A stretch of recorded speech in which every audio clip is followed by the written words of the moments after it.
بسم اللہ الرحمن الرحیم۔ نہج البلاغہ سے اقتباس، حصہ اول، خطبہ نمبر 226۔ ترجمہ مفتی جعفر حسین۔ اپنی بیعت کے متعلق فرمایا، ایسا ہی ایک خطبہ اس سے قبل اس سے کچھ مختلف لفظوں میں گزر چکا ہے۔ تم نے بیعت کے لیے میرا ہاتھ اپنی طرف پھیلانا چاہا تو میں نے اسے روکا، اور تم نے کھینچا تو میں اسے سمیٹتا رہا، مگر تم نے مجھ پر اس طرح ہجوم کیا جس طرح پیاسے اونٹ پانی پینے کے دن تالابوں پر ٹوٹتے ہیں، یہاں تک کہ جوتی کے تسمے ٹوٹ گئے اور ابا کاندھے سے گر گئی، کمزور و ناتواں کچلے گئے، اور میری بیعت پر لوگوں کی مسرت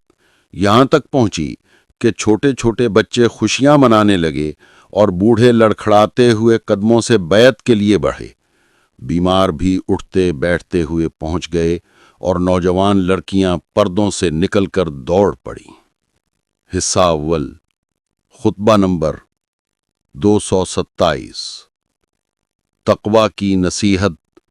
اور موت سے خائف رہنے اور زہد اختیار کرنے والوں کے متعلق فرمایا، بے شک اللہ کا خوف ہدایت کی کنجی اور آخرت کا ذخیرہ ہے، خواہشوں کی ہر غلامی سے آزادی اور ہر تباہی سے رہائی کا باعث ہے، اس کے ذریعے طلبگار منزل مقصود تک پہنچتا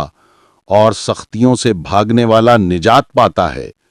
اور مطلوبہ چیزوں تک پہنچ جاتا ہے۔ اچھے اعمال بجا لے آؤ ابھی جبکہ اعمال بلند ہو رہے ہیں، توبہ فائدہ دے سکتی ہے، پکار سنی جا رہی ہے، حالات پرسکون اور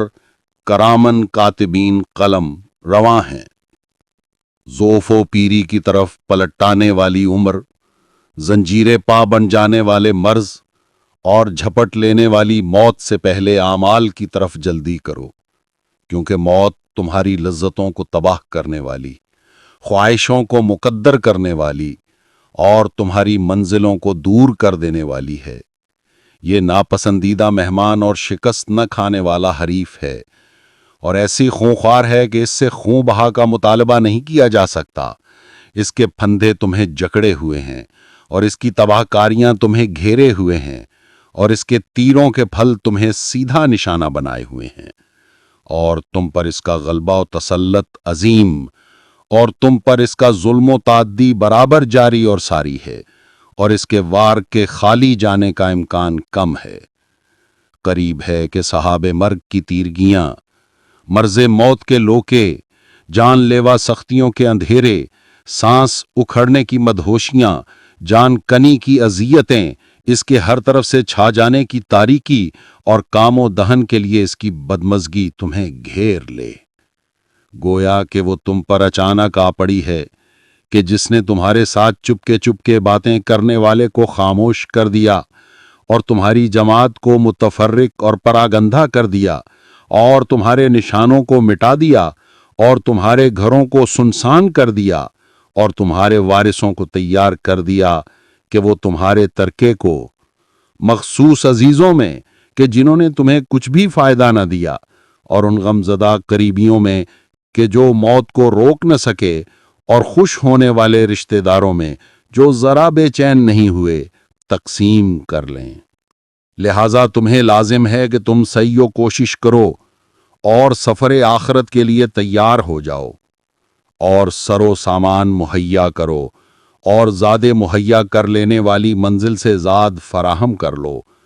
دنیا تمہیں فریب نہ دے جس طرح تم سے پہلے گزر جانے والی امتوں اور گزشتہ لوگوں کو فریب دیا کہ جنہوں نے اس دنیا کا دودھ دوہا اور اس کی غفلت سے فائدہ اٹھا لے گئے، اور اس کے گنے چنے دنوں کو فنا اور تازگیوں کو پژمردہ کر دیا، ان کے گھروں نے قبروں کی صورت اختیار کر لیا، ان کا مال ترکہ بن گیا، جو ان کی قبروں پر آتا ہے اسے پہچانتے نہیں، جو انہیں روتا ہے اس کی پرواہ نہیں کرتے، اور جو پکارے اسے جواب نہیں دیتے۔ اس دنیا سے ڈرو کہ یہ غدار، دھوکے باز اور فریب کار ہے، دینے والی